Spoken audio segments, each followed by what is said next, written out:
What up, man? How you doing?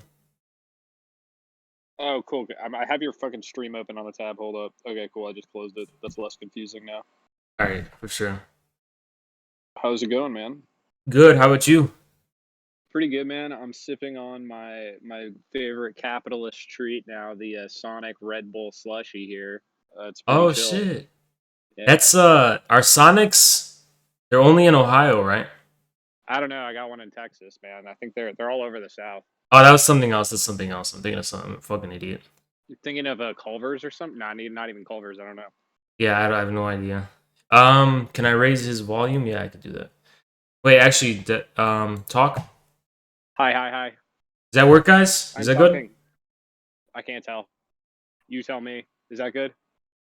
Let's see what the chat says. I'll raise it on Discord a little bit to Word, word. 150. Yeah, my Okay. my wife's doing shit inside, so I'm chilling outside. I'm on some fucking AirPods. It's not the ideal setup, but it's what we got. Oh man, you're lucky. It's I'm in Michigan right now, so the weather's just not good for going outside right now. Yeah, man. I'm from the Northeast, so I know how it is. I'm moved down here though, and I've been enjoying it. Nice, nice. Um, so yeah, it's kind of tough to know where to begin because I've been following your Twitter for a while, and it's just there's so many interesting avenues, there's so many interesting topics. Yeah, I try to keep shit diverse. I have a lot of interests. They all kind of come together, though. You're right. Like if you're interested in history, if you're like a historicist, you got to know something about everything. Same thing with mhm. like being a novelist. I think like it's like a type of being a historian. That's basically what I want to do. I'm working on some stuff. I have like one novel I put out like probably 2 years ago now. I have like a poetry collection. I'm mostly interested in that sort of stuff, but like it all ties together. Yeah, yeah, for sure. And I forgot to mention, my bad, but would you mind introducing yourself to the chat for all of those who are unfamiliar with Yeah, unfamiliar with you? sure. So I'm Logo Daedalus. I'm probably most well known for being in Kompot's viral German idealism video long ago. But yeah, I work on the pseudo-doxological podcast network. My podcast is called Read Books. We're reading some John Crowley right now, the Egypt cycle. If you want to get in on that, the episode 0 is already out. First episode's coming out pretty soon. Yeah, we just put out like really long form, pretty in depth podcasts that kick ass. Yeah, I mean the podcast quality of both Kantbots and the Logos podcast is you're not gonna find it anywhere else. It's really informative.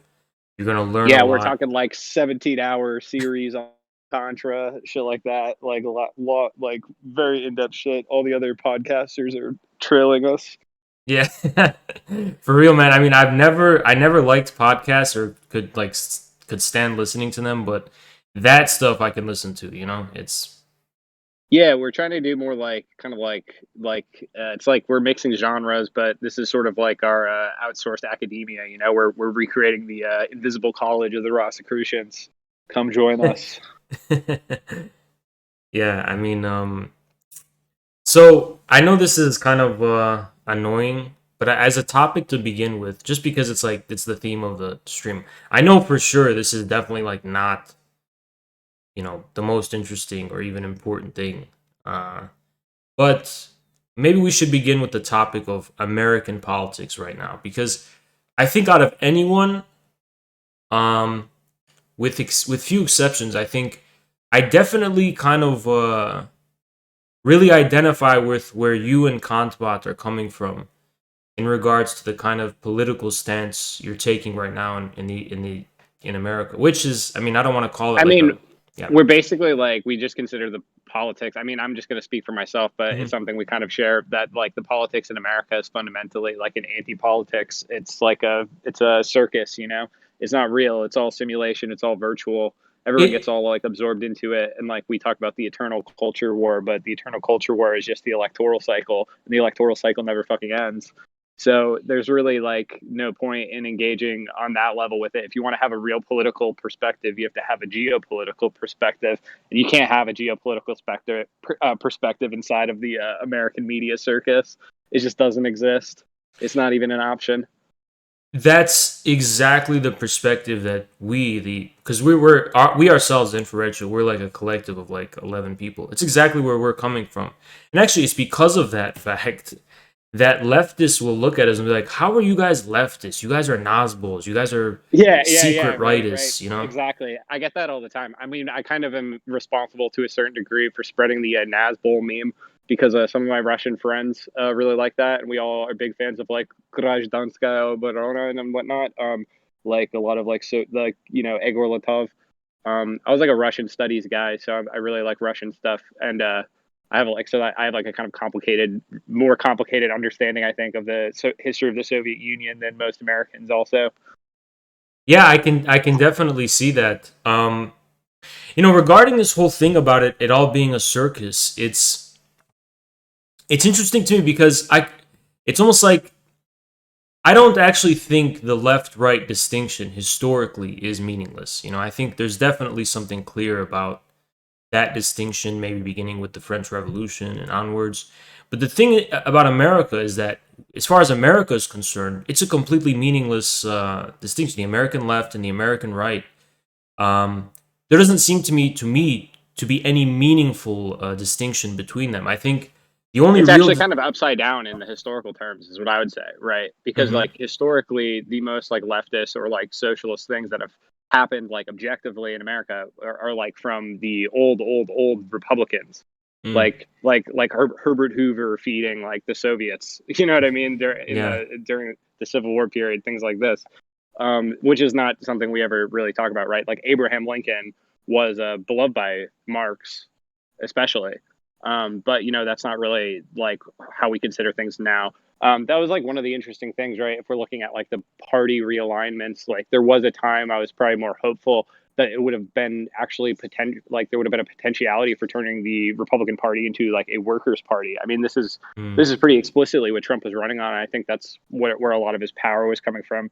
At least initially, like in the really early parts of his campaign, that's what he seemed to be devoted to, at least in his rhetoric.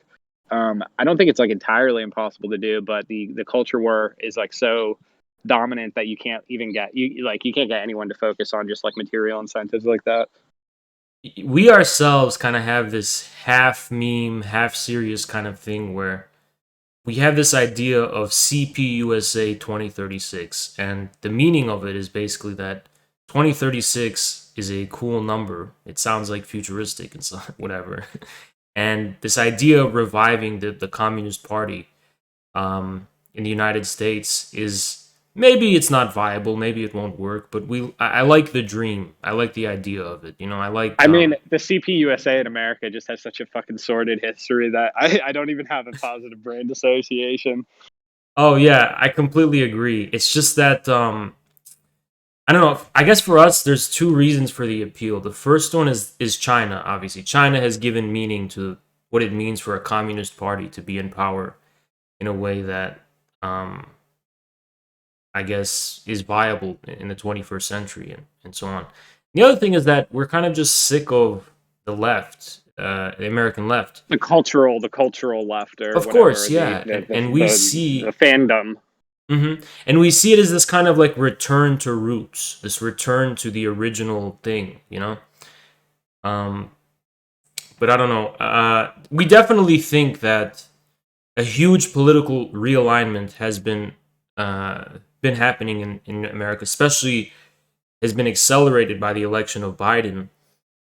And funnily enough, you're seeing that also manifested on the quote unquote American left. Maybe the turning point might have been the January 6th Capitol riots, or it was the general election in general. We had a bunch of leftists talking about how we all have to get out and vote for Biden. But it Oh yeah, seemed. that was so fun. What a fun time. Yeah, of course. But it seems very strange because the American left today is slowly adopting a kind of otherwise extreme, I guess, otherwise kind of right wing position almost slowly and slowly. They slowly have to keep defending the Biden administration. They keep having to adopt the language of war against 50% of the American people. the majority of whom are, of course, the American working class. They've explicitly become entrenched among the kind of coastal elites and Silicon I mean, Valley. you're saying like becoming, right? But it's like, when wasn't Mm. this the case? You're right. You're right. You're definitely right. I think. I mean, look at Chomsky, right? Just look at like the arc of someone like Chomsky. Like, I actually just was watching him on MSNBC. Like, YouTube was recommending me this, and they were just like, fucking, like, an NBC presenter introducing has like tremendous, great, like world famous activist Noam Chomsky, to talk about how Biden's the lesser of two evils and things like this. And whatever, giving him a slight chiding for his nefarious foreign policy, but domestically things are doing better than even he would have hoped. Yeah, you're So, definitely right. I do think though, with regard to Biden's election, I think there is something kind of unprecedented about it because it seems like there's just this escalation of anti-popular, or I guess anti-populistic oh yeah, no, aggression. it's America's back. The empire is founding itself anew. Joe Biden plans on being like a very important presidency, that in his own self-conception. Like, he wants to replace like FDR in people's imaginations. People are trying to say like he's the next FDR or the new one, but it's not like, like as a continuity of. I actually, you could argue it's a continuity of the same tradition in a lot of ways. But that's what he really wants to do. He wants to run the empire. Trump was embarrassing because he didn't want to run the empire. He didn't like the empire, and he crippled its functioning for a while. So objectively, in like material sense, like, Trump was probably better for the people of the world slowly for like fucking up America for so long. Um, Listen, we got a lot of flack because we told people, because we know actually people in China and from China and other places in the world, and we told them straight. The majority of people in the world like Trump more than, or at least like him way more than Biden. oh, and Trump like Xi Jinping. That's a really fun thing to also, because that pisses off a lot of the Trump people, because they'll talk about like Joe Biden is beholden to China or something absurd like this. Um, and like, they don't even understand like they don't even know who Trump really was. It's really fascinating. That's how like virtual everything has become. hmm Yeah, one thing about Biden, though, I've always liked to call Biden, he's inaugurated the era of Dajjal, right? And in the kind of Islamic eschatology, it's like Oh, the like this is like yeah, like it's a false. very antichrist vibes. Exactly, yeah, like a deceiver almost. Like he's I was comparing adopting him to the. Diocletian today. Under Diocletian, there was a renewed persecution of the Christians, and I tend to Mm, think that like that's like pretty evident.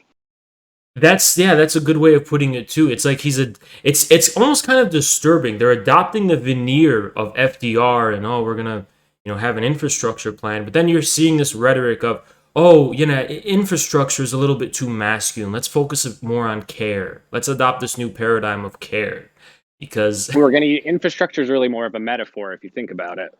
yeah, yeah, That's it's like they're I mean, changing. our infrastructure is like, we need more Marvel movies, baby. Like, this is Yeah, they're changing the meaning of the word infrastructure itself. It's like, did you see where the thing where they were like, yeah, people in the White House are concerned that the American people's longing for new roads and new bridges and all that kind of stuff is represents a type of toxic masculinity, and that we have to focus Oh more well, on. that could just be like, I'm not totally convinced that a lot of these journalists aren't kind of like in on what they're doing and trolling to a bit, because I'm sure that got them a lot more clicks than most of the shit that they pump out.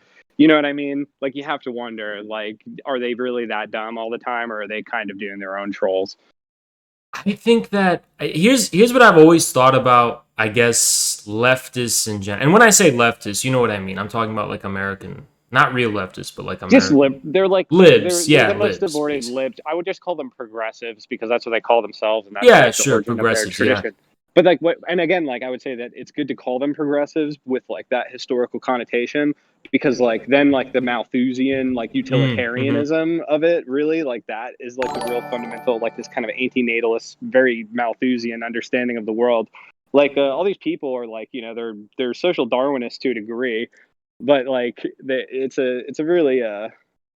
really off-putting, like, when you get down to the core of these people. That's why Destiny is so great, because he is like the perfect, he's like the perfection of that. Like he's so far ahead of everyone else, and like, you know, adapting like to the perfect tuning of the ideology for this exact moment. Mm-hmm. Yeah, it's really strange. I think, but you're also seeing that with a lot of other people. That, I mean, you probably don't have time to care about this dumb stuff, but like, there's a guy named Socialism Done Left. Oh, like, he's the one who's his like grandfather was like Yeah, involved with like no people, dude, it's it's fucking wild. You can go down some wormholes if you just start looking up familial lineages and things. Oh boy, it's not for me though. You know, I'm like anonymous and pseudonymous, but honestly, if you like, my grandfather sold dairy. Like, you're not gonna find anything on me, man. and that's, it's almost scary. It's almost frightening because you can almost, it's almost like the reason people have some of the views they have is just because they have these bloodlines. And it's like, if you just take a normal person who has the ancestry of a normal person, they're not going to be disposed to, push and believe all these kinds of. I mean, a part of me just wants to chide them because it's like a pathetic example to like to live up to, you know. At least like even like the evil, like very, you know, pretty horrible people for the most part, like the people who founded the CIA and things like this. They're the human capital there though. They at least fucking were doing shit. They were at least like, they at least read books, you know. Like, come on, like these people are slackers. Like they're fucking on Twitch, and their grandfather was like planning coups in Cuba. Like, you're a loser, dude. Yeah, you're definitely right about that. But I was gonna say, I think progressives in America, across the board, I think that deep down intuitively, let's say in their heart, they don't actually believe in any of the things that they say or they're told. But it's almost like they delude themselves. It's like they get used to that feeling of lying to yourself, and they just push that as far as they can. And that's why they say all these extremely outrageous and almost like things that border on self-parody. It's just because they're kind of they're I think trying it's just to. narcissism. I really do. Like, I know like Christopher Lash, like calling it narcissism is like a big meme because of a Red Scare and things like this. But I think there is like just a very core narcissism to it. Because I would almost equate like virtue signaling to being like what Jesus condemned as like praying in public. You know what I mean? Yeah, Like yeah, that's definitely. I sort mean, of that's yeah, it's like that. It's like it's this because type of. there's this own economy of like attention, and there's this morality economy. There's this like economy of sentiment. Like, sentiment is like now like this quantified fucking metric, right, which is Mhm. attached directly to capital. So you are literally like, I often talk about these people like being like venture capitalists of ideology, or like day traders in ideology. You know, like there's a lot of like speculative investments. People like invest a certain take or whatever for it to like appreciate in time, or you know. And I think, the especially disgusting thing to me personally is that this is actually how people organize their real moral sentiment. So it's almost like, what I mean to say is, like, people see in virtue signaling the way in which to actually have their sense of morality in general, to the point where when you take that away, you can really see how, ugly and kind of. Vapid, yeah, Yeah, and like empty it all is, yeah. yeah. And I don't know, to me, but I honestly think that I've always said this. We've infrared people. We've always said this, is that Biden's election is the death knell of not only the American left, but probably the whole current political alignment in general. And one of the reasons I have a lot of appreciation for you and the people in your sphere is basically that you kind of occupy this space that has already anticipated that, and it is already attuned to that Yeah, reality that dude, I we don't know. I live in yeah. the future, man. I live in the future. Yeah, yeah. It's like we really are in a position to be able to kind of begin from scratch and really have an appreciation for reality on a new basis, on a basis that's informed firstly by a more international perspective, and I just mean in the sense like the non-American perspective, Like a geopolitical precisely the perspective, yeah. geopolitical perspective, from a perspective informed by a new encounter with the history of Western modernity and history at large in general, and the whole kind of in general the Western canon itself, because obviously it's very clear that you know how they say in the West, the Western canon has been completely forgotten, right? But maybe in China and elsewhere, they're teaching it in their schools. You know? Well, that's easily verifiable. Like even if it they're like just like the way that they exist in our schools, like they're not really nothing's ever really taught with a holistic perspective. This is one thing Camille Paglia was super right about, and a lot of other commentators in the 20th century about like the death of the American institutional academia, like its own ability to coordinate itself, was this lack of a holistic like perspective of curricula, and so you have just this like nonsense, just like random grab bag of whatever you can find there. No one ever has like this like historical grounding like in the humanities the way that they had in the past, like even remotely, you know, like not even for our own country. Like I honestly miss the sort of old school dudes who knew a fuck ton about the American Revolution. I feel like those guys don't exist anymore. Like you can't like no one knows like very early American history, especially, is like almost entirely forgotten. It's like all been just warped by this simulated history that was created as propaganda after World War II. Yeah, definitely. That's another thing is that what we're dealing with really when we're in America, when we're talking, I think at least when we're talking about, I mean, I guess there's layers to this probably, but I think the current American establishment, it's really the post-war order, right? It's the post-World War II kind of ideological and media and so on. But also, I have to acknowledge that as Kantbot, and I'm sure you have discovered, it goes actually, it runs much deeper It in the goes past. very, very far Yeah. back, my friend. It is a long tail. It is a tale that goes back at least 500 years. Almost Wow. five, like that's that like if you're talking about the various like struggles in there, I could bring it back like really, really far. We're trying to connect the dots like really, really far back for some of this stuff. Like I've So, been doing a ton of research into like the Phoenicians and things. what the fuck? Wow. Well, like for instance, right? You like there's a lot of evidence for like tin mining and things like this. Like the Phoenicians put up the Pillars of Hercules, right? The Pillars Hmm. of Hercules, because Hercules is actually stolen from a Phoenician story. Like Hercules was it was Oh, originally like wow. a Phoenician story. So they put up the Pillars of Hercules and said no one could go beyond that. But they were also like had a monopoly on the tin trade because they were going up to the British Isles and like the north of Spain and things like this. And so it's pretty Wow. wild. They had like these early trade routes, and they may have even reached into the Americas. I mean, I'm certainly not one to doubt that. Don't flatter me too much, man, because that's my background is that I'm just Well, kidding. it's I'm like the just kidding. Phoenicians are Yeah. kind of connected to like Ireland in ways too. There's Yeah, this yeah. whole kind of Atlantic trading culture. You know, I've always been the only thing comparable for me is regards to that is kind of I've always been, I guess I like to call it Carthage pilled. You know, I've always, if you've heard about, I got Carthage pilled by doing this research. Yeah, definitely. I wasn't before, but I definitely became because Carthage pilled.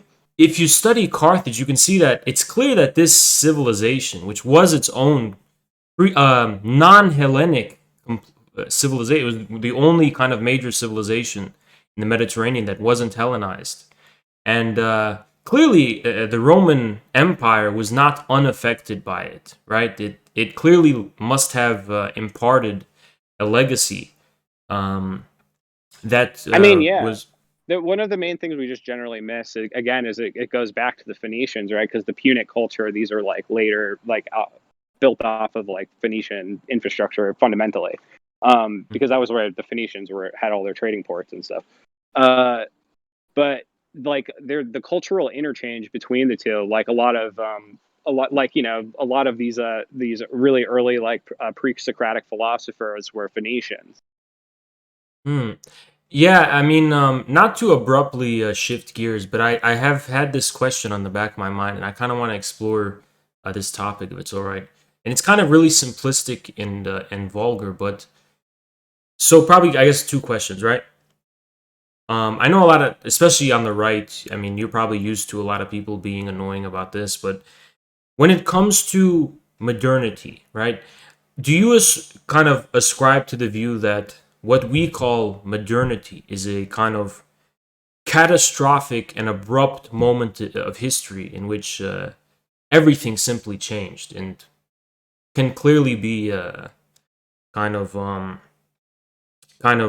located in the chain of historical continuity. And then second, to kind of complement that question regarding the question of modernity, what is it that we're talking about when we speak of this moment then, modernity? What really is modernity? Because, and the reason I'm kind of bringing this up is because we are Marxist-Leninists, and to me, the object of Marxism and pretty much everything we're talking about here, it is So it's to build the city of God. I know. yeah, but it's modernity. It's kind of I would call it the Reformation. Like this is like what my main point. Like that like it's the absolute Reformation. It's the continual Reformation, and like like Marxism would be the goal of like the complete Reformation. So from your perspective, you would say that modernity begins, or more I should say, is the Reformation, basically. Yeah, pretty much. Like it kind of goes hand in hand.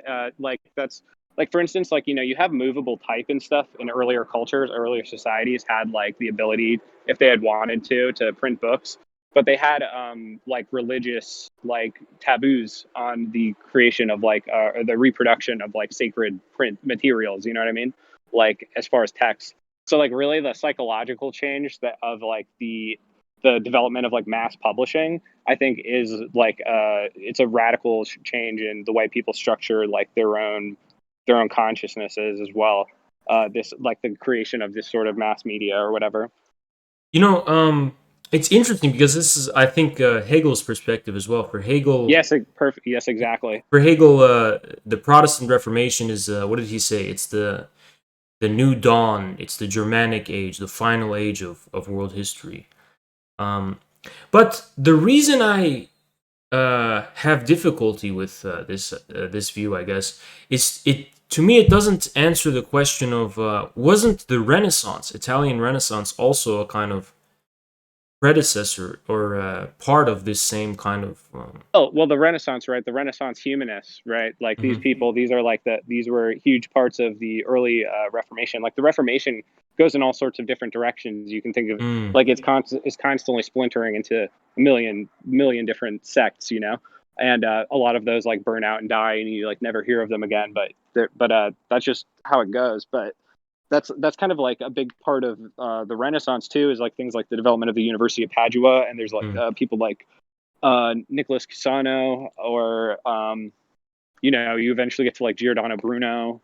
I could go on like Erasmus. There's tons of these guys who are super influential, like on like Marxist thought.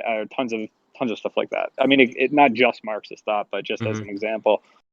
Well, yeah, I mean, Althusser was of the view that the first real materialist, I guess, in the Marxist sense, was Machiavelli, right? Well, he's like the first like Republican in like the realpolitik tradition. He writes his writings on politics, realpolitik, like material politics in that sense, and like is definitely unique, and like it was big for the West. He's a lot like, I've been reading a lot of Chinese stuff recently. He's a lot like Han Fei. In that way, Han Fei was like the big realpolitik Chinese philosopher who Xi Jinping likes quite a bit. I would recommend reading Han Fei. He's a fun read. Well, yeah, I'll definitely check that out. Yeah, it sounds really interesting. One of the things we've been exploring regarding this question of modernity is that we think that there has been a kind of hidden material. When we say the word material, our kind of materialism is not the traditional kind of Marxist, vulgar. It's not the way most people use it, but just vaguely, there has been a foundation, I guess, hidden foundation of modernity that was built with the Mongols, the Mongol conquests. To me, one of the paths we've been going down, the kind of pills I guess we've been taking, is that it almost seems like the European Renaissance, and then maybe to a lesser extent the Reformation, was the kind of subjective form of this more fundamental material change that was happening with the rise of the world historical empires of the Mongols and their successors. I mean, I would definitely say that's a contributing factor. That like for like, you know, that kind of like it certainly impacts the development of the West. I don't know if it's like what make your argument, like what's like determinative by taking this theory. To I guess many of the things we associate with modernity, like this kind of universalism generally, right? This new universalism, this kind of how should I say, this tabula rasa, this wiping away of all particular prejudices and traditions and customs and so on, to make way for this kind of this form of nihil, this kind of nothingness. I think in reality, this is what the Mongols were for the settled civilizations over which they would eventually conquer and fundamentally transform.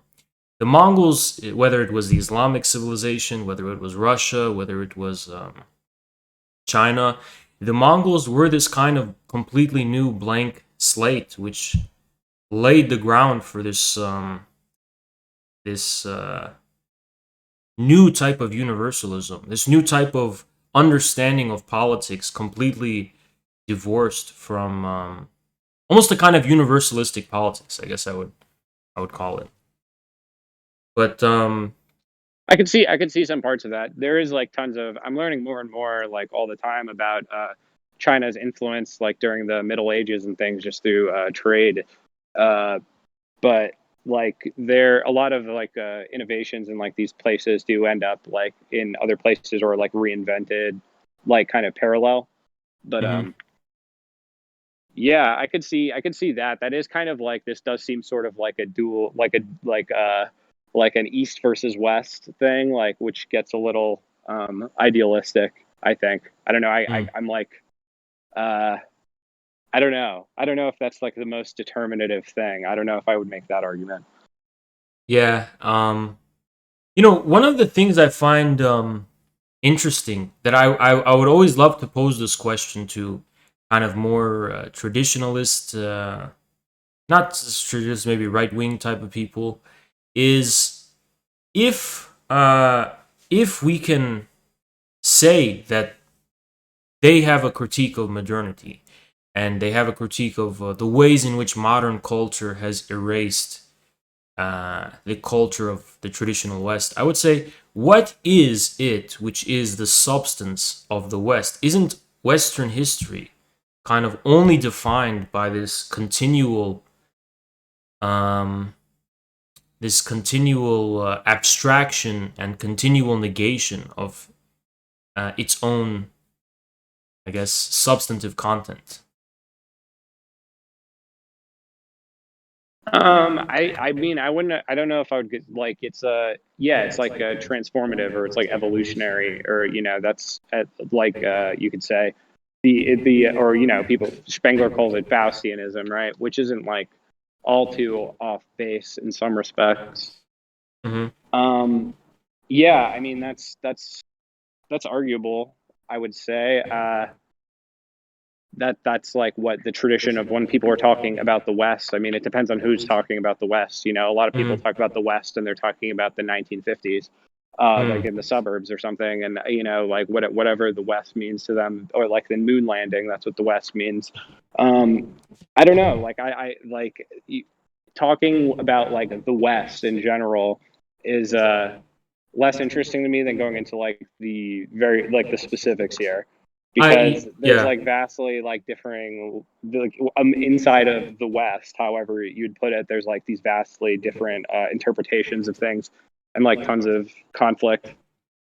Of course, yeah, you're right. You're right. You're definitely right. Yeah, I just yeah,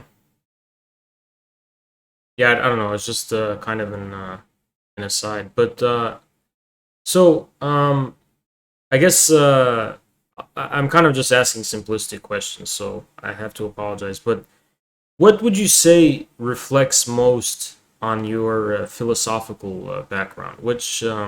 Where do you think your interest is most invested? Um, that's hard to say. I mean, it kind of all connects to each other in my mind. Like, I can't imagine like stripping any link in the chain here, as being like superfluous or something. Mm-hmm. Um, I don't know. I've just always loved. I've always been extremely curious. I'm a bookish person. I've always read a lot of books. I've always been insatiably curious about almost everything. So everything is interesting to me, pretty much. I could find something interesting about it. I really like literature, I suppose, or like Mm-hmm. poetry, I think, or like which I consider to be kind of the same. Like the religious element and the poetic element are basically the same, in my opinion. So I'm also really fascinated by like world religions and sacred texts and all of these different things. Yeah, that's interesting. I mean, I think for Hegel, the object of art is the same as the object of religion. So not just poetry, but all. Yeah, he considered religion more to be like a massive like artwork in which people lived, right? And that is kind of like how our ideology functions. We just don't have like a real religion. Our religion is going to Marvel movies and these sort of we live in Rome, these are just all like imperial pagan ceremonies, the Super Bowl, etc. These are our Colosseums. We're just Rome. We're just that's all it is. It's interesting to me. I always, from my limited understanding, a lot of neoclassicism uh, originates in the British Empire, and Yeah. is a kind of whitewashing of uh, the ancient Roman Republican Empire. I mean, that's what they had access to. There's also like, I would say there's like the countervailing tradition also inside of it that were like extremely these people are generally not very much liked by the Romophiles, but these are the ones who are obsessed with like Hebrew mysticism and things like this. Mm. And this is like these are my guys. These are the Puritans. I love It's my like Puritans.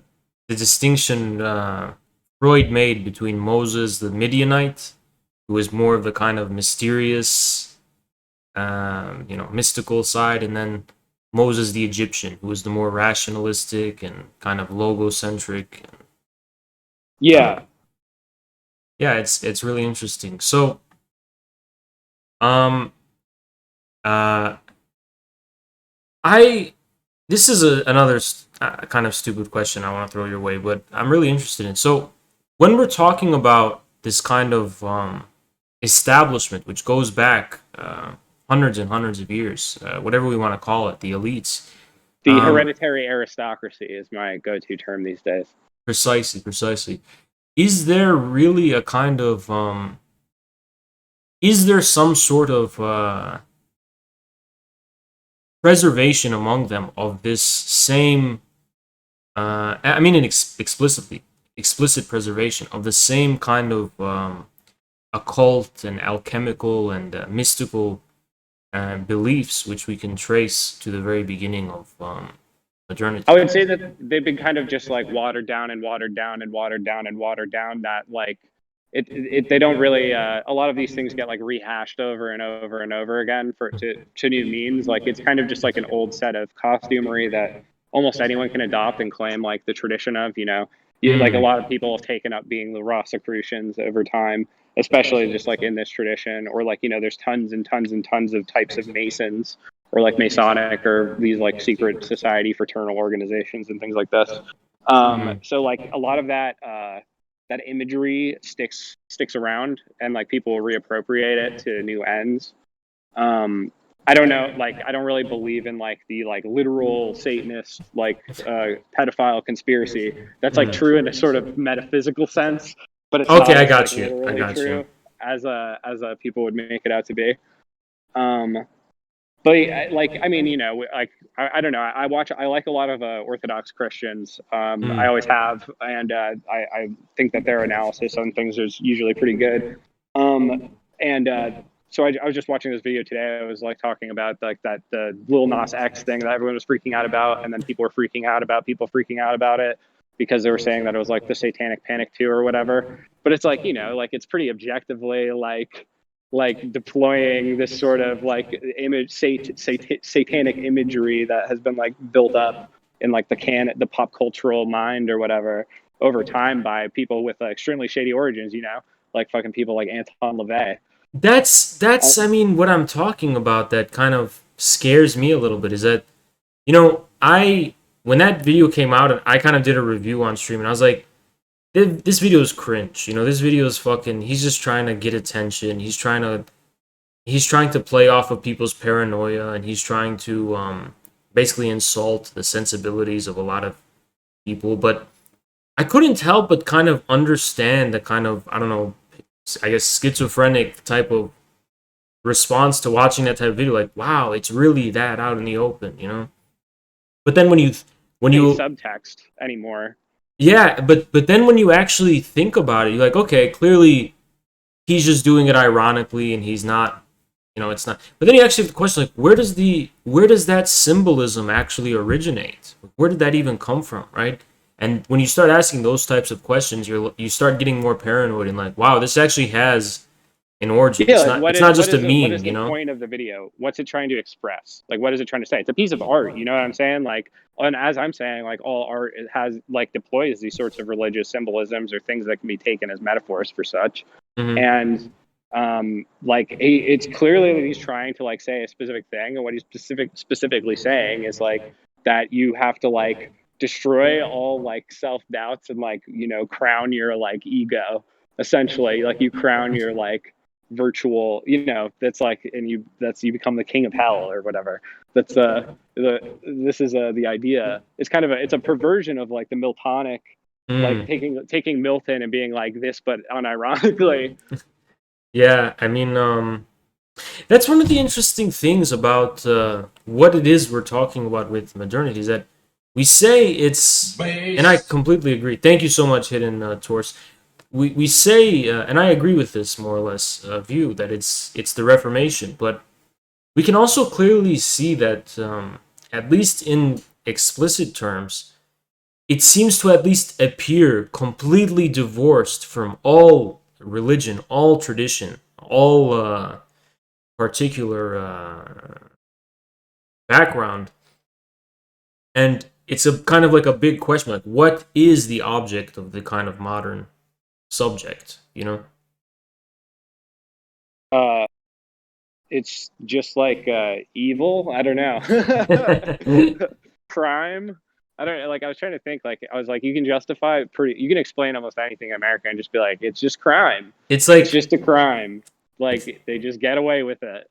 Yeah, it's almost like that. It's almost like a type of self-referential nothingness for its own sake, just because they're betting on the fact that they can do it. Like it's almost like in the kind of tradition of Cartesian demons and doubt, if it's possible, we must act as though it's already real, Yeah, I mean, it's kind of like a Viking mentality to a degree. It's just the world for plunder, and you die in combat. Yeah. So here's a question. So is a kind of American culture and tradition and history one of the main topics of interest for you? I mean, it always has been. I was born and raised in a really, really old part of America, like really early founding. Pretty interesting history of the whole area. I was always fascinated by it because there's like tons of old buildings and stuff. Buildings older than the country itself. Lots of ghost stories and stuff.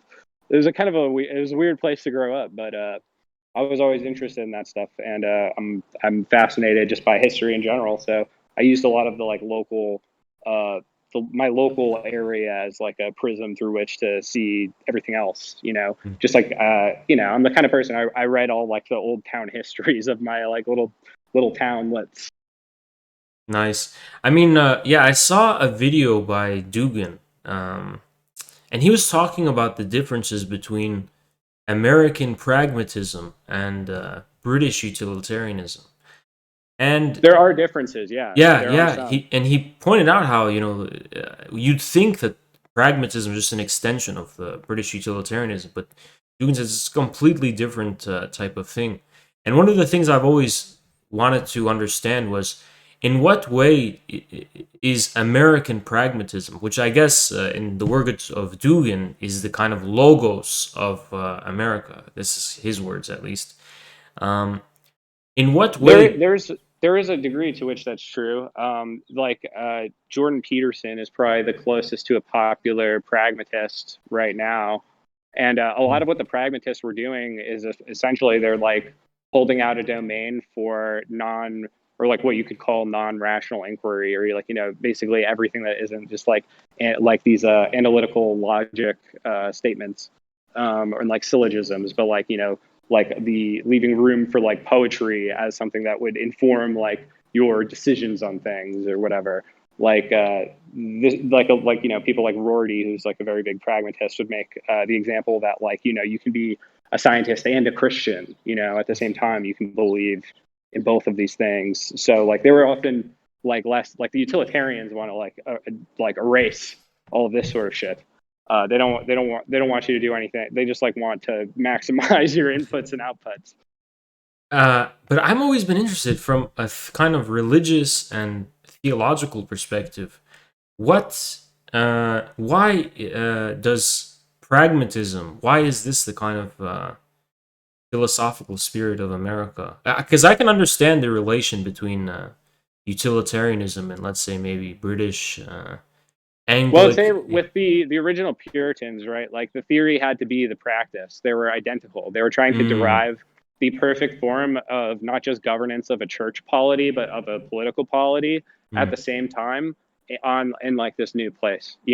So like they like the early if you're like interested in like the like political economy to a degree, like the early history of like the Puritan settlements are very interesting because they were like these sort of very experimental like almost joint stock corporations in which like the various like people were like shareholders, but that meant they were also on like the board, which was like what the like congregationalism like comes up with. mhm. And like a lot of like tons of the early American civic life, which doesn't exist under electoral conditions and various other reasons. But Mhm. like your primary sense of political unit wasn't your family; it was your town. It was like your specific town. Like everyone was like the town was a collective enterprise, and then like like the structure sort of uh, moved past that, where then like the township or like the county was a collective enterprise of those collective enterprises. And that's like where like the real like Republican tradition in America sort of came from. That's like a more pragmatist conception than, because it's like about like people having skin in the game, as Taleb would say. Mm. Um, Yeah. Taleb is also. I'm also a fan of that guy too. uh, um, but yeah, you know, shit. What was I gonna say again?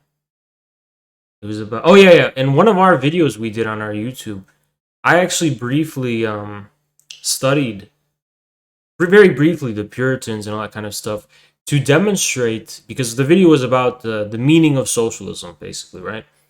yeah, And it's clear, very clear to me that this is the origin of what is called socialism. Is that when they came to America, the Pilgrims and the Puritans, they had to create everything from scratch, basically, right? And more or less, this is what socialism is in regards to society in general. absolutely, man. That's what I'm saying all the time. Yeah, yeah. I mean, of course, this is the internet, so when you talk about socialism, I can't. I don't. I kind of hate confronting you with this sad fact, but like, the people will be like, "Oh yeah, that means the worker's ownership of the means of production," or like some stupid shit. Then you just got to be like, okay, so how do you define that? And then it's like, oh, then they all start fighting each other. They'll start eating each other alive. Yeah, yeah. I mean, you mentioned your interest in Orthodoxy and also the Russian tradition. Um, do you see any To me, I do see a relation, but have you observed the relation between Russian, at least Russian or Soviet Marxism, Leninism, and Russian Orthodoxy? Um, there was like there's kind of like I would say the most interesting combination is kind of pre-Bolshevik or like kind of parallel to it Hmm. in connection to a lot of like the avant-garde where you have like people like Pavel Florensky Hmm. and the Cosmists were really cool. Do you know about the Cosmists at all? Yes, yes, I'm very familiar with Bogdan. Sorry, how do you say Bogdanov? I think that's one of them. There's like I forget. I think it's a Fedorov. Is like the Oh yeah, main guy. that guy. He wasn't a Bolshevik. Fyodorov. What's his last name? Yeah, I think that's We know yeah. we're talking about the same the guy with the beard, basically. Yeah. Yeah, He was friends with Tolstoy. he wanted to He was raise the dead. yeah. Um, He said yeah, that the goal was we were going to resurrect everyone and like create like through like it was like we're going to resurrect everyone that ever lived to life and we're going to populate the cosmos and live forever. he And was, that sounds like the greatest goal you could possibly have, right? and he had this idea of attaching thrusters to the Earth to propel it away from its kind of fixed place in the solar system, to turn the Earth into like a spaceship, basically. Yeah. He Yeah. wanted to turn the whole solar system into a spaceship. Oh yeah, yeah. I know. You know, but it's interesting to me that one of the very clear things to me about Marxism and Marxism-Leninism is the theological implications are very clear.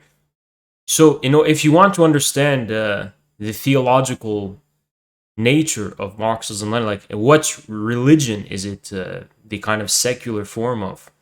You just have to replace the transcendence. You have to replace the divinity. You have to replace the paradise is the simplistic version, but those types of things. Just communism. The word communism is this kind of It's the city of God, man. It's the yeah.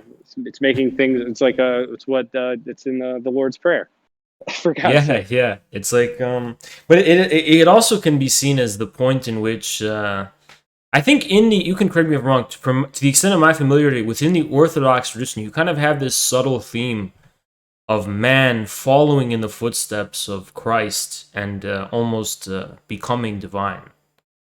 Man Yeah, becoming the divine. theosis Theosis, yeah. is a much bigger in the theology of Orthodoxy than it is in Catholicism. Hmm. I was raised Catholic like kind of in the same way that most people are, where they go to CCD and they show up to like a few of the things or whatever. But Hmm. a lot of my family were very hardcore Catholics, and we'd have very good, like one of my cousin is a PhD, BC, Boston College, like so he's like hardcore Jesuit type guy. So Hmm. we I've always had arguments like very deep, like big theological ones, and I was always coming at him with like the Orthodox guys and these weird Protestant mystics. So those are my guys. Yeah, I mean, I completely. I've always had a preference for orthodoxy myself. To me, though, one thing I can see clear about orthodoxy is that its view of the point at which I guess I don't know what to call it, the transcendence, whatever. It's always kind of permanently delayed, right? The katahan is an example, the theosis is an example. You never actually arrive at the point at which it happens, but it's a necessary point of reference. And that's why I've always, maybe I'm stupid because I've never heard anyone else make this comparison. I've always thought of Orthodox theology, specifically Russian Orthodoxy, as the kind of basically Kantian in nature. I'm not like as much of a Kant expert as my friend Kant bot, so Um, I never want to say anything about Kant because I know I don't know enough about Kant. I'm learning, but I'm not an authority on Kant, so I have no idea. oh yeah, yeah, I got you. I kind of came into a lot of that era through my friendship with him, so it's kind of an area that I've learned more about all the time. But Hmm. like I had a really strange like mixture of like a lot of American and Russian thought so for a long time where I like kind of built my interpretive mechanics or whatever, and I've been like expanding more and more since then. Nice, nice. Um, yeah, it's really interesting. So, would you say in general you came from basically like a religious background, and that was I know. I was like a really hardcore atheist when I was a kid for some oh, reason, but like, and I was like more of like interested in like the anarchist tradition, but like mm, particularly like the American like individualist anarchist tradition. Like, mm, so I read like Max Stirner and stuff. I still love Max Stirner. My interpretation of him is much more complicated now than it was then, but I was like 14 or whatever. yeah, Um, and I really got more into like religion and like Christianity just through reading a lot of literature. And then like, you know, you're eventually like, you're like, you just have to, you know, it's like eventually like, well, got to read the Bible if I want to know fucking anything about anything. Got to read the Bible. And I don't know, I've had some I have a I would say that I'm a man of faith. yeah. I began in a similar way. I when I was a kid, I took the new atheism pill, I guess, and I was that kind of obnoxious guy for a pretty long time, and then I matured and I had a new kind of appreciation for religion and its significance. Yeah, you kind of realize that like there is a religion, like no, like what the religion is like whatever the collective story of the world that like the people around you believe, that everyone takes as like a reference point. And also, And yeah, sorry, go ahead. you like, if without that you have like we've just like privatized that to a degree. And that, and instead of it being even like, you know, great the greatest authors in all of history or something like that, the great thinkers, it's like just these corporations. Yeah, and one Hegelian insight I came to is that there is no real atheism in the sense that the negation or rejection of the God is always determinate. So, for example, a Catholic atheist is not the same as an Orthodox atheist, is not Yes, the same as exactly. a Muslim atheist or a Jewish Yeah, yeah. atheist. 100%, 100%. In a lot of ways, I think that a lot of the times, like atheism is a path to like a deeper faith, Hmm. than people who might not have like run through it. There's a lot of like, there's like people who have like a kind of naive folk faith, who Hmm. like really haven't like investigated the things that they actually believe, but or are supposed to believe by what their own, like, you know, they'll say that they believe something, but they effectively don't because they've never really interrogated it. Um, One of the I guess one of the interesting questions for me, and I don't know if you've explored this topic, is why is it that we have, whether we're talking about kind of this occult secret religious underpinning and all this, why is there this contradiction between the appearance of things in the modern era and the kind of real religious essence? Like, for example, why is it that religion takes form most strongly in the appearance of its opposite? Like, I understand this way in which we can uncover the kind of Protestant, for example, foundations of many of the values and ideologies and forms of consciousness in the modern world. But still, how has it happened that this distinction has been so strongly affected between the appearance and the real essence? I think it's this is something we've been trying to track really, but I think it's sort of like the development of like a sort of geopolitics, right? Like Mm, the a sort of political economy for the management of like imperial possessions most of the time, like if we're talking about in British history specifically. And a lot of like this political economy, a lot of these tools are, you know, being designed for, you know, surveying and summing up, quantifying, like, you know, you could call it the reign of quantity, or like the reign of combinatorics, or like computation, mm-hmm, and like, you know, the development of systems theory and games theory, that like like we live in this we're governed by this like simulation, this sort of fiction, um, that is like requires the for its own justification, like the nullification of like whatever of this like Christian inheritance is left, or at least like it's very cynical adaptation, like as when Rockefeller is founding the Protestant modernist movement and like the Alliance of Global Churches, or whatever he called it, the Interfaith Council or something like that. Like they become tools for that end.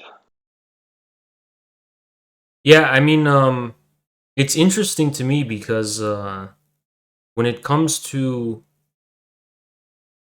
uh, when it comes to this history specifically, um, well, I'm kind of blanking out. What was I trying to fucking say? With religion and Like it takes on its opposite, like like we would say that the prevailing form is kind of like people, the satanic imagery is certainly popular, at least like anti, like oh inversion or yeah. transvaluation. I would say like in the a lot of it has to do with like the triumph of like the utilitarians with the left Nietzscheans. um but the left Nietzscheans are something I've been focusing on recently because I feel like that explains a lot Oh, I've of. actually sorry, I remembered what I was gonna say, but so it's clear to me that there's a continuity between what you're talking about, this kind of management of imperial possessions, this kind of this I guess we call modern paradigm. There's a kind of continuity between this leading up to systems theory, and then uh, which is American systems theory, and then cybernetics and stuff. Would you agree with the kind of Heideggerian view that cybernetics represents basically the end of humanity in general? It's like the taking of this original modern logic to its fullest possible conclusion, which is the Yeah, the abolition of man, or as mhm, like C.S. Lewis called it, I think. yeah. Yeah, I think that's true to a degree. This is also what Kojève, like the end of history, I always go off about this, has been taken up by Fukuyama, who worked for the Rand Corporation. He wrote the book for the Rand Corporation, so that's an interesting little tidbit. But he took this term from Kojève, but what Kojève meant it to mean was far more like what Fukuyama was doing, as being extremely indicative of the end of history, which was like this just programming, just that's it. People are it's the end of history. People are live in distraction, and they're either satisfied by it or they go insane, for which case they're drugged or they're arrested, and that's about it. I think not a lot of people appreciate, specifically with regards to Kojève, how strangely Kojève is the kind of common denominator of so many different thinkers. I think the three that I know, trying to think specifically, that actually knew Smith, each other and Strauss. they were within the same kind of friend group. Even was Lacan, Bataille, and Strauss. I think was as well. Was he? Yeah, those were his. You're naming his students, but Yeah, he didn't really like his students. He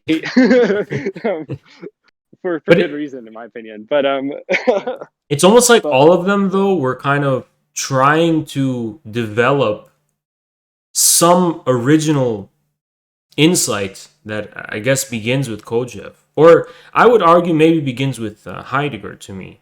Heidegger's the real. But yeah, Kojève specifically is able to place Heidegger's thinking in proximity with Hegel. And to me, this unleashes a kind of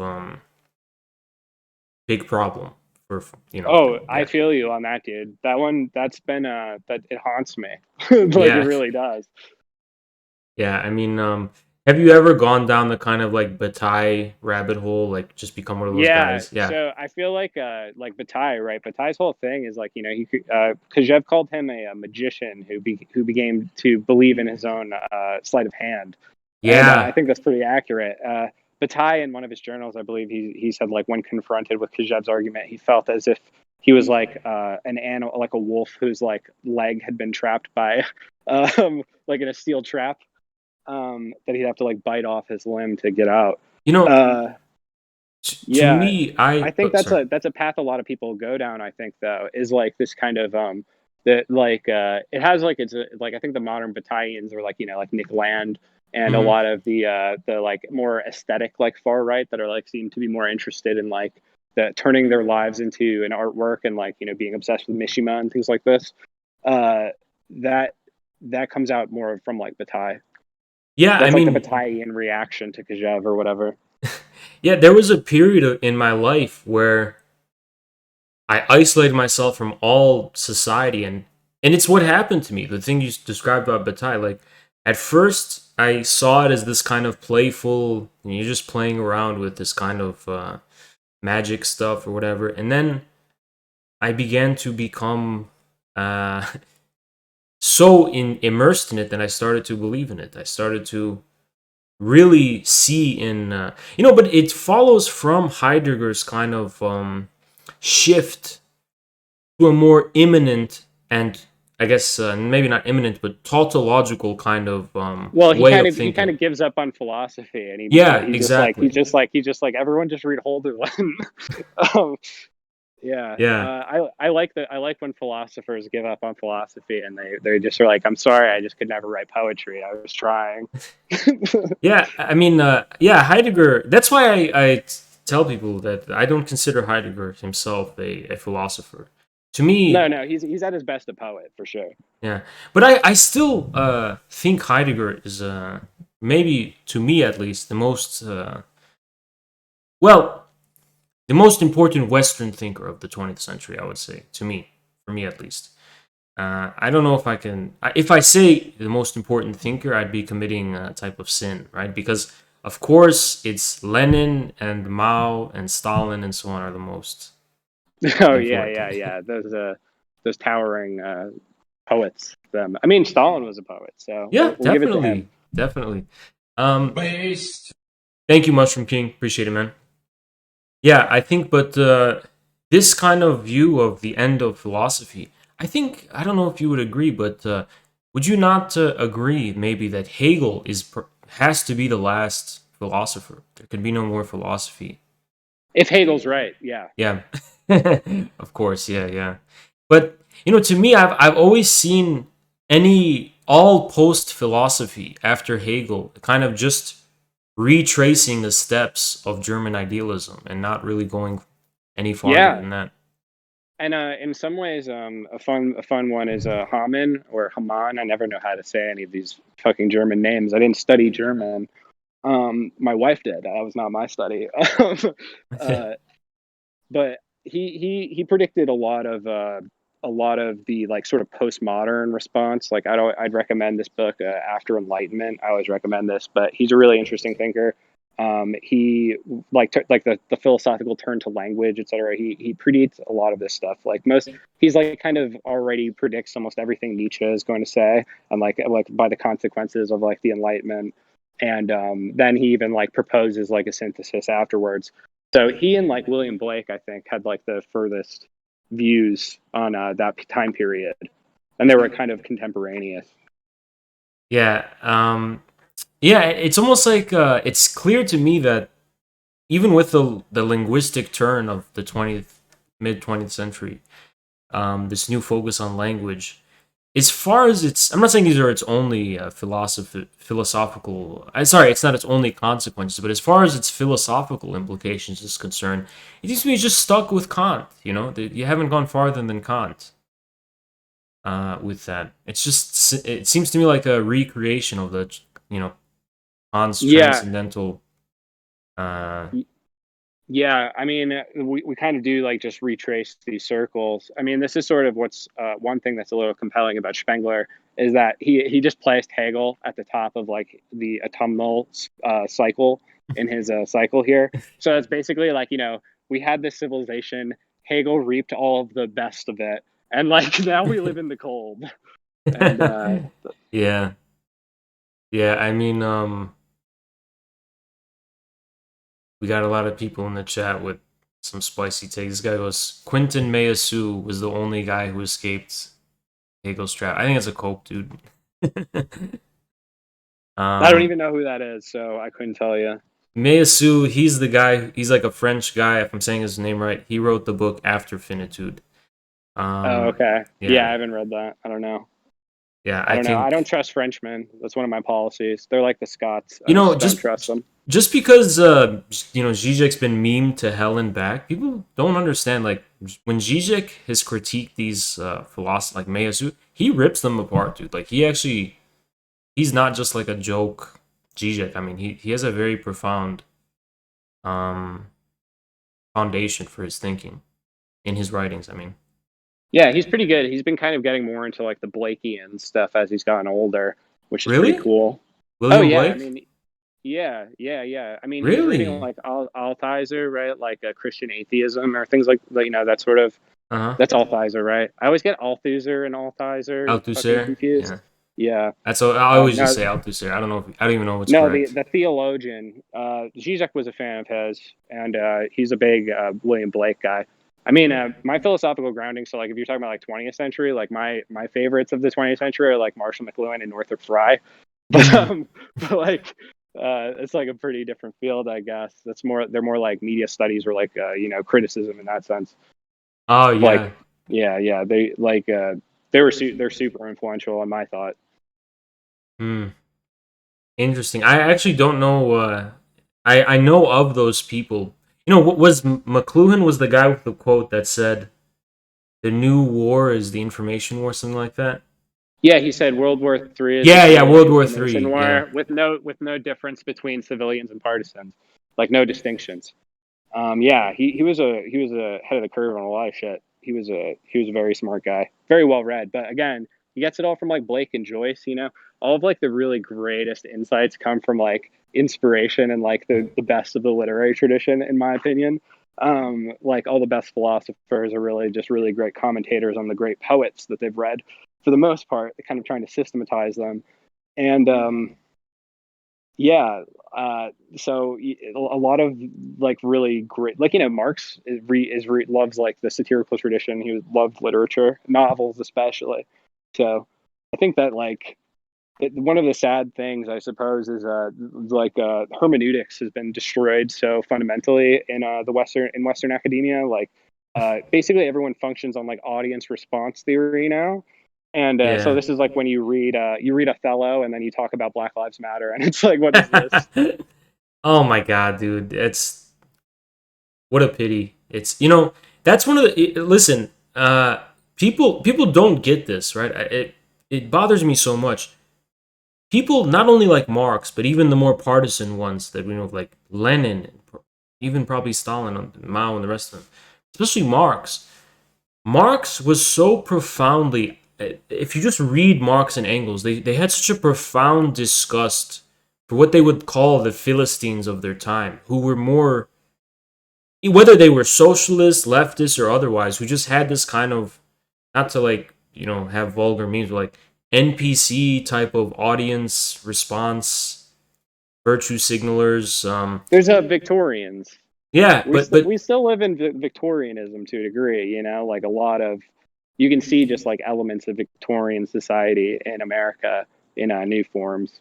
That's of course, like, yeah, yeah, so much of it. definitely, Peter yeah, Pan, but Peter Pan syndrome.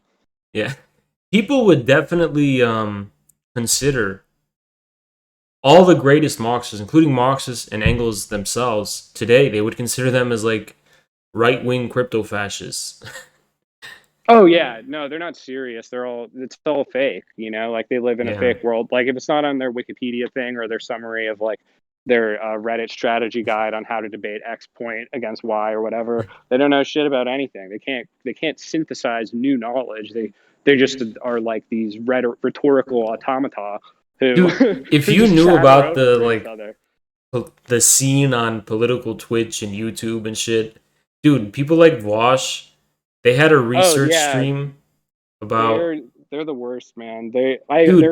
They're very informative to watch, like anthropologically, though. Yes, exactly. That's how we saw them before we got into this whole thing. It was purely like this from a distance. We didn't even have any kind of like ideological investment in it. It was purely kind of like a zoo almost. Like what is you know what I mean? But people like that, they will look at Wikipedia and unironically just read Wikipedia, and that's where they will get their information from. And they'll do it on stream. They'll be like, okay, let's research what's going on in Xinjiang. And then Vosh pulls up Wikipedia and just reads it ad verbatim with the Wikipedia on stream. And Yeah. he makes it seem like this is like the site of the revelation of knowledge somehow. Yeah. I mean, like, it is for them. That's all they know. They wouldn't know how to find knowledge otherwise. Like, they type it into Google, and Google's going to lead them right to the right answers every time. Let me ask you something. Do you know about a guy named Philip Cross? I can't say I do. Philip Cross. So there's a really spooky guy on Wikipedia named, the user's called Philip Cross. So, spoiler alert, this is a government agency. This is a collective of like dozens of people, probably. Easily. Yeah, no, like, so that's not even a question. Philip Cross edits posts at such a rapid pace every single day. It's not possible it's an individual person. We know that, but Oh, cool. So do we already have like an AI that's just like I don't know if it's either an AI or it's a team of like 100 people, but what's for sure is that every single thing they edit has to do with propping up the establishment narrative and, debunking conspiracy theories and, any type of kind of skepticism toward the status quo whatsoever, whether it's from the right or it's from the left. Philip Cross is going to be there to make sure that the MSM narrative is what prevails on Wikipedia. I mean, support the troops, man. Like, someone's got to do it. Yeah, I mean, we don't want the Chinese to produce more than we do, so we got to edit. We got to plan the consciousness of the society, dude, so that they're motivated to produce more. Yeah, yeah. I just I don't know. I think would you say you're probably more familiar with maybe the right wing scene? I would say I'm not as from like I kind of canceled myself from the left a long time ago. And I was just like more interested in talking to people on the right because a lot of it was like literature that like I hadn't gotten into or read. Like I had like a pretty solid like read a lot of leftist stuff or whatever, and then like kind of tied with my like refound interest in like Christianity and things. I was like, like I'm gonna give like and you're reading a lot of Russian literature, you'll be more skeptical, I think, of like the Anglos, because that's like what a lot of their literature is just kind of like posed directly against. And so I got interested in reading more of these people, and I mean, so I know like a good deal about both. I just don't know the personages that make up the quote unquote left these days.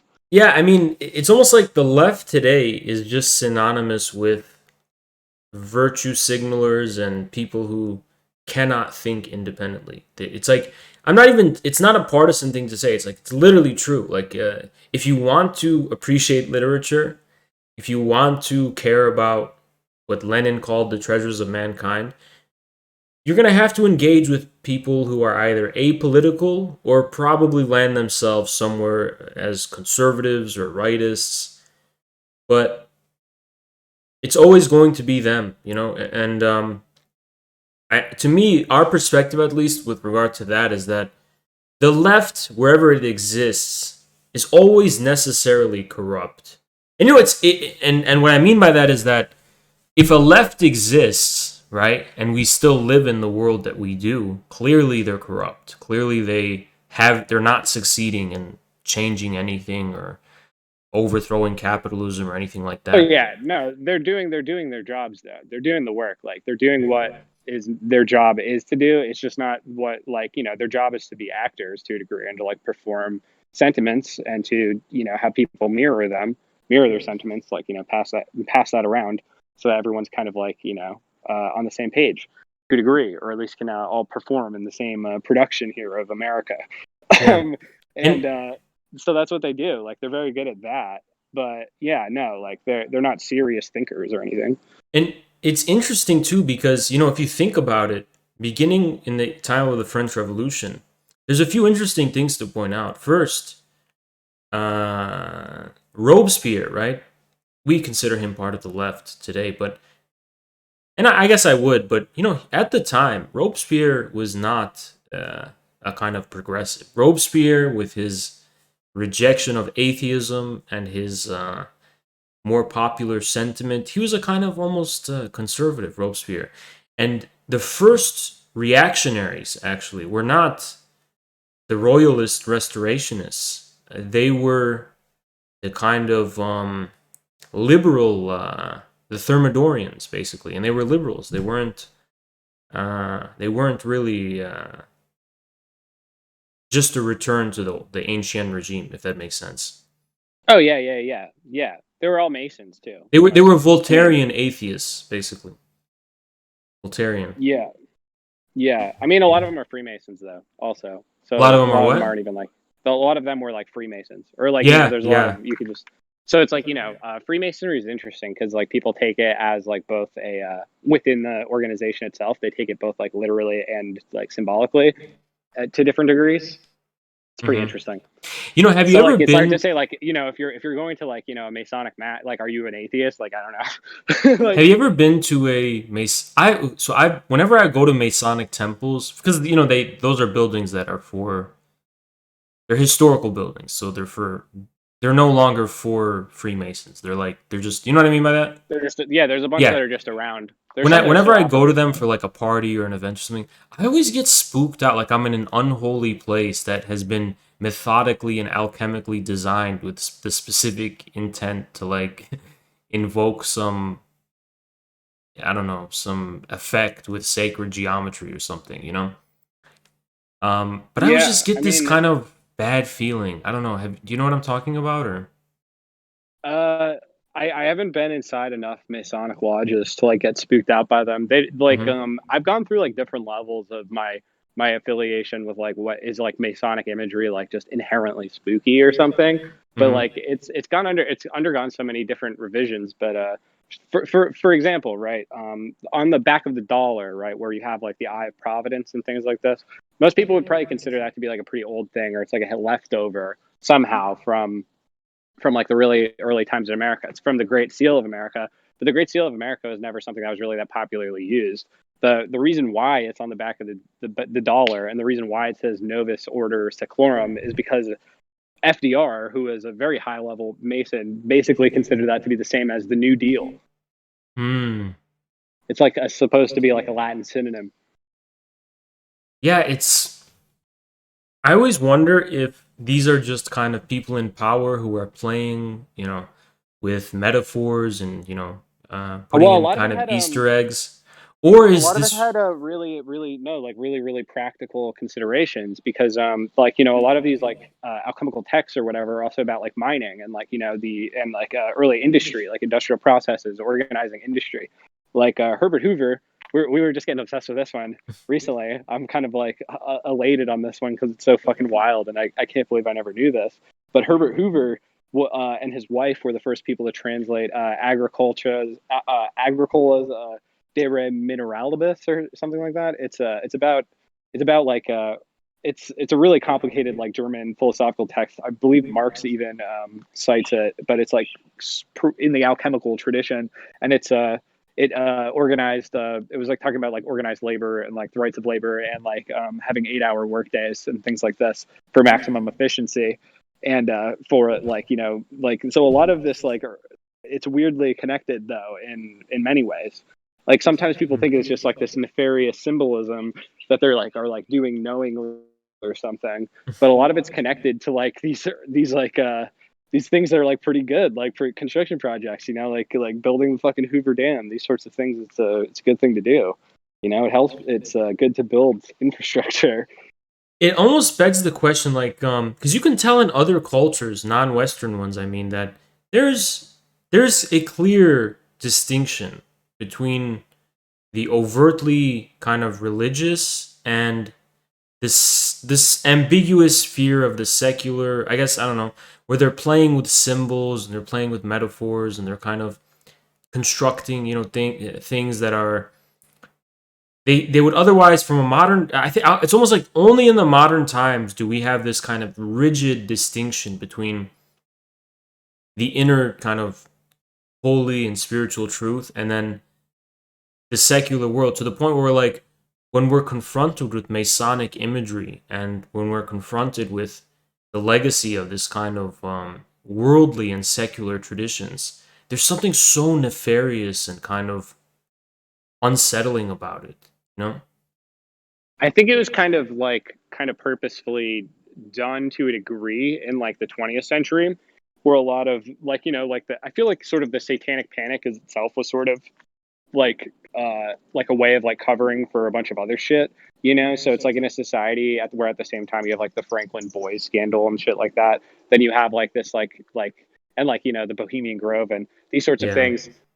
They kind of like they've disassociated, I think, from a lot of the tradition of that, and now they kind of do it as like a play ironic adaptation of this imagery as a sort of, which is even more nefarious in a way, because they're not even taking on, like, if there's a positive element to like the Freemasonic vision or something, they don't even take that on. They just like the idea of like a secret power itself. Mm.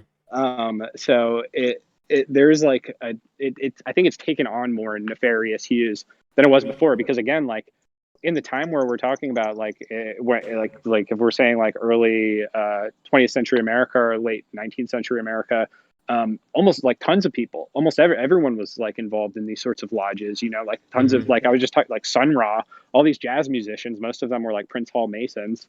It was a very, like, everyone was involved in various secret, it was like what everyone did, and we kind of still do that by creating like these forums and stuff like that, right? Like you sort of created your own little secret society. I think one of the things that this kind of panic over secret societies anticipated was the internet. Because before the internet, this kind of way of it's not only just secret societies, it's also political parties, like the Communist Party, right? Yeah. The way in which organization was organized was in terms of secrecy, what select few can know, and all of this has kind of been digitized and decentralized in a way, so that when we think of a secret society, we think that they're doing something so nefarious that it couldn't possibly. No, it's what we do every day. Yeah. It's like we all do the same shit. Like if you like a lot, like we're all involved in this like sort of process. Like people have to alienate like things that are actually very, like, there doesn't have to be a conspiracy of journalists. They're all in the same fucking, like, they're in the same forum. They're on the same email chain or whatever. It's really not like, it doesn't even have to be that complicated. But I still feel like something, I can't really justify it, but I feel like I still believe that there's something really spooky going on at the very top, that like it's not on the surface, you know? Well, I mean, that's just like, yeah, that's true. There's tons of spooky shit happening all over the place. Yeah. But I think that the people who are like at the top, like, they're not even really involved to a lot of the degree with that stuff. Like, it's all just outsourced, and they are like hiring people to do things without them having to know or like think about it, you know? So like there is this like this dark underbelly, but it's like even like something that our leaders are probably blind to themselves, even to a degree, because they willfully keep themselves in the dark, and like they want to be in the dark. What do you think about like Epstein and stuff though? Like that kind of level of, because I think we've just, I mean, Epstein, you can connect like almost immediately to like just carry over financing shit, like shell corporations, etc., from the Iran Contra days. So he's like, that's just like, he's just been doing stuff for a long time. I think honestly that he might have just been like, like, it's kind of just a massive distraction that's gone nowhere, right? And what have we gleaned really from the Epstein thing? Yeah, I mean, sorry. Can we get some mods in the chat, guys? Some mods in the chat. Are there any mods here? Sorry, it's Twitch. We gotta be careful here, and people are. It's like Twitch is super strict, you know. I can't see the chat, so I don't know. Okay, I wonder, are people getting, or am I pissing people off? Am I getting a lot of? Is anyone pog champing? No. It's just some guy was saying something that was TOS.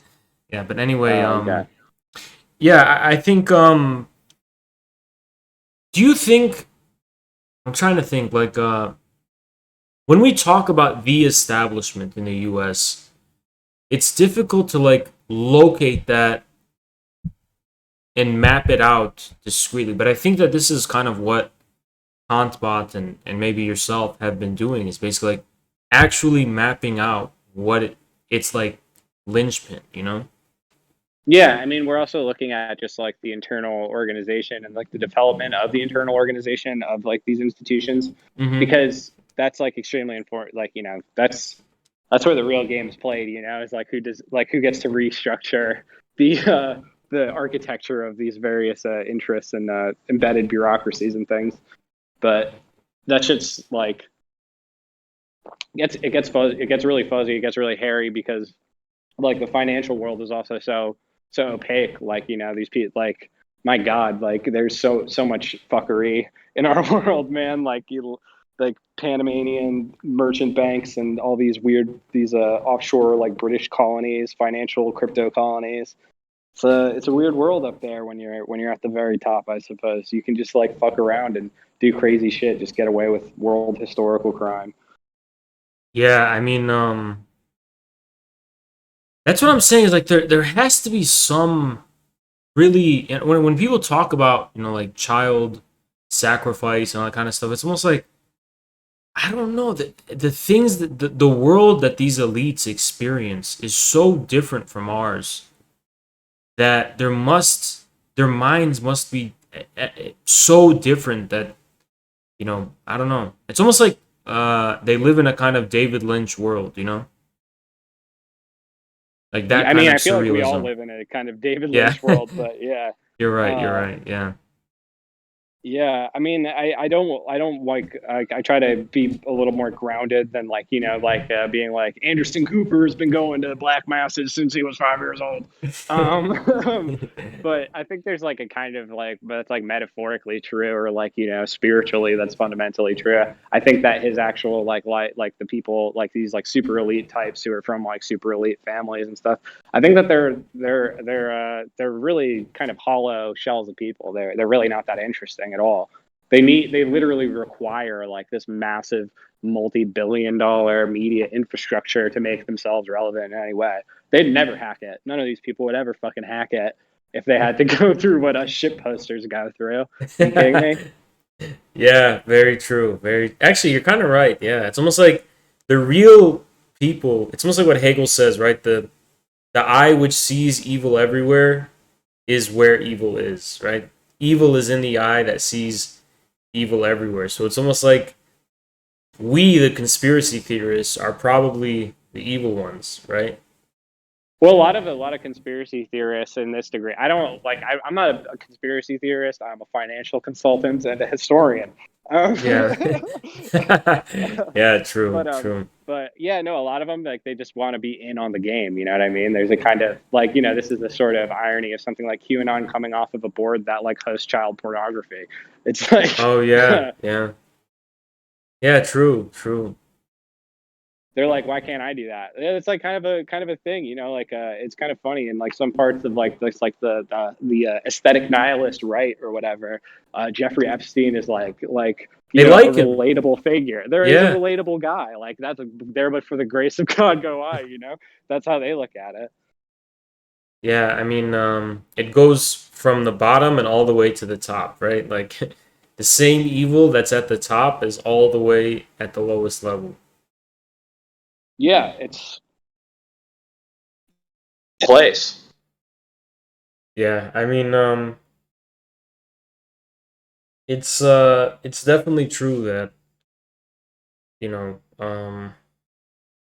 well, okay, I maybe to shift gears a little bit. So, yeah, so as far as the current political right is concerned, after the defeat of Trump and I guess the Trump movement after January 6th. Oh, sorry, is your mic? Oh yeah, it just fucked up. My AirPods are dying too, but I think I can do one more. Oh, okay, yeah, we'll wrap it up here. Where do you see the future of the political right in America, if it has a future at all? Honestly, this is like my fun take right now is that I see like a lot of like people have been trying to amp up like Nick Fuentes is gonna no he's a fucking nobody, he's a fucking idiot, he's a clown. He if you like Charlie Kirk has a much longer future. Yeah, Fuentes, but he gets a lot of views apparently, but still I just Yeah. Oh, your mic is kind of not working.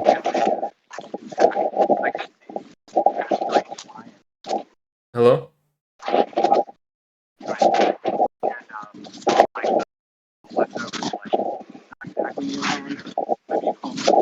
I can't hear anything. I can't hear anything you're saying.